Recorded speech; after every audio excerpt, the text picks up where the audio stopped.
தான் கேட்ட லாட்டரி சீட்டுக்கு பதிலாக வேறு சீட்டு கிடைத்ததாக வருத்தத்தில் இருந்த நபர் தற்போது பெருங்கோடீஸ்வரர். அடிச்சது பாரு ஜாக்பாட், 17 கோடி பரிசு.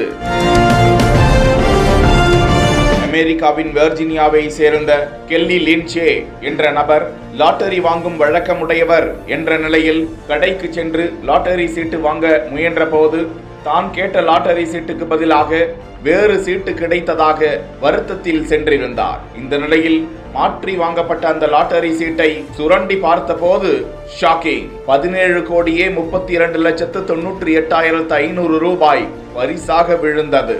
இதனால் மகிழ்ச்சியில் திக்குமுக்காடிய லின்ச்சே இனி வாழ்வில் வருத்தப்பட போவதே இல்லை என்ற ரீதியில் பட்டாம்பூச்சியாய் சிறகடித்து பறந்து கொண்டிருக்கிறார்.